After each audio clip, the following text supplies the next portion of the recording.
एक कलेक्टर उल्लू का पट्टा ये क्या करता है, कहता है इसको ठेका दो, इसको ठेका दो। ये कलेक्टर का काम है कोई? तू मंत्रियों की चापलूसी करने लगेगा। आपने निकाल दिया विधायकों के परामर्श से यात्रा निकाली जाएगी तो तुम्हारे पिताजी देंगे के पैसा भैया। अगर ऐसा आपने नहीं रोका तो सुन लो प्रशासनिक अधिकारियों, आपकी जेब से पैसा भरवा लिया जाएगा। हम भी मंत्री रहे हैं, हमें सांप बिच्छू और गोहरे के हाथ बिलों में हाथ डालना आता है। मंगलवार दोपहर पूर्व मंत्री सुरेंद्र चौधरी के नेतृत्व में बड़ी संख्या में कांग्रेसियों ने इकट्ठा होकर कलेक्टर कार्यालय पहुंचे, जहां पूर्व मंत्री सुरेंद्र चौधरी जमकर गरजे। उन्होंने सागर कलेक्टर को मंत्रियों का चापलूस बताते हुए कलेक्टर के प्रति अशोभनीय भाषा का भी प्रयोग किया। हालांकि बाद में उन्होंने आवेश में आकर ऐसा बोल देने का कहकर खेद व्यक्त किया। ज्ञापन के माध्यम से कांग्रेसियों ने मकरोनिया के जग्गू हत्याकांड के आरोपियों की जल्द से जल्द गिरफ्तारी की मांग की है। साथ ही नरयावली विधानसभा में किसानों को अतिवृष्टि की राहत राशि दिलाने की मांग के साथ साथ पूर्व मंत्री ने बताया कि जिले के छावनी कैंट क्षेत्र में किसानों को राजस्व रिकॉर्ड में किसान दर्ज न होने के कारण विभिन्न योजनाओं से वंचित हैं। इसलिए जल्द ही राजस्व कार्ड में सुधार कर किसानों को दर्ज करने की भी मांग रखी गई।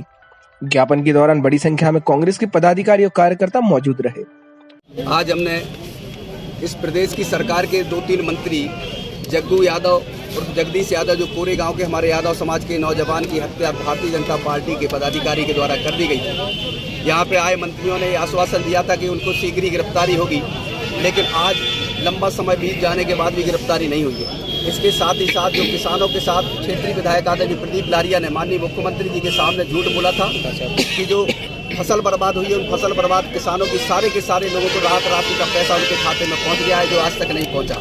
इसी प्रकार जहां कैंट का हमारा जो क्षेत्र है, इस कैंट के क्षेत्र में भी जो किसान हैं, नौजवान हैं, आवाम है, स्वच्छता मिशन की सुविधाएं हों, शासन की विभिन्न जो योजनाएं उनके लाभ से वंचित है। यहाँ तक कि राजस्व रिकॉर्ड में भी इन सब का नाम नहीं जोड़ा जा रहा है। इसके अतिरिक्त जो हमारे यहाँ सट्टा, जुआ, शराब, अवैध कारोबार फल फूल रहा है भारतीय जनता पार्टी के संरक्षण में, इन सारी बुनियादी समस्याओं को लेकर आज हमने महामहिम राज्यपाल महोदय के नाम से यहाँ स्थानीय प्रशासन के द्वारा एक ज्ञापन सौंपा है कांग्रेस पार्टी की ओर से, और उनसे यह उम्मीद की है कि वह शीघ्र ही इसका निराकरण करेंगे। इस आशय को लेकर हमारा सारा का सारा बिलाट कांग्रेस, युवक कांग्रेस, सारे पदाधिकारियों ने ज्ञापन सौंपा। जब आज कलेक्टर साहब को संबोधित करते हुए आपके द्वारा कई तरह के ऐसे शब्द कहे गए जिनमें आपने ऐसा बोला कि कलेक्टर के बाप का पैसा है कुछ, तो इस तरह की भाषा का प्रयोग करना कहीं ना कहीं मतलब गलत नहीं है आपको? निश्चित तौर पे भावावेश में कोई ऐसा शब्द निकल जाता हो तो मैं उसके लिए खेद व्यक्त करता हूँ कि लेकिन मैं ये आक्रोश बस ये कहना भी, एक प्रशासनिक अधिकारी के बारे में आपने बोला वो कोई राजनीतिक पार्टी से नहीं आते हैं, जनता के अधिकारी और प्रशासनिक अधिकारी। मैं विनम्रता के साथ प्रशासनिक अधिकारियों से पुनः कहना चाहूँगा कि भाई अपनी निष्पक्षता बनाएं, क्योंकि जिस तरीके से प्रशासनिक अधिकारी आज भारतीय जनता पार्टी के चापलूस और चाटुकार बन के काम कर रहे हैं, उन सबके हम लोग चिट्ठी बना रहे हैं। अगर वो नहीं चाहते हैं कि इस तरीके से हम लोग अच्छे मौक़ों पर उनका अच्छा कहते हैं, लेकिन अगर गलत करने लगे तो उनकी सच्चाई जनता के बीच में बताना विपक्ष का एक धर्म। ये किस नज़र से उसको देखते हैं विकास यात्रा की सच्चाई जानना है तो परसों के दिन सानोदों में देखिए, आज के दिन देखिए, जहाँ जहाँ की नरयावली विधानसभा क्षेत्र की समूचे विधानसभा के अतिरिक्त अन्य जिलों में जो विकास यात्राएं निकल रही हैं, उनकी सच्चाई ये है कि जनता उसमें जा नहीं रही। कर्मचारियों को जानबूझ के जबरदस्ती भेजा जा रहा है। यहाँ के जिला कलेक्टर महोदय द्वारा मध्य प्रदेश में एक अकेलौता जिला ऐसा है जहाँ की इन्होंने एक ऐसा आदेश निकाला है कि आप विधायक के परामर्श से विकास यात्राएं निकालें।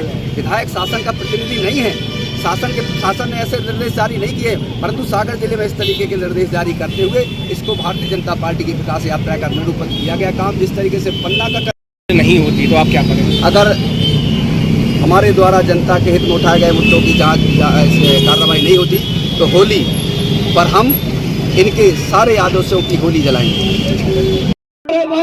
अवैधानिक कारोबार चल रहे हैं, भारतीय जनता पार्टी के लोग उसमें शामिल हैं। आज कई पेपर में आया है जनपद सदस्य के दारू पकड़ी गई, जनपद सदस्य के दारू पकड़ी गई। अरे आप फूल को निशान बनो है, स्कॉर्पियो में ले जाओ, स्कॉर्पियो में ले जाओ। ये हम नहीं कह रहे, यहाँ की पूरी पब्लिक कह रही कि इसको हाथ उठा के बोलो। अब जब शराब का अड्डा बहेरिया टिकट्टा, शराब का अड्डा। ब्यूरो रिपोर्ट, सागर खबर 24।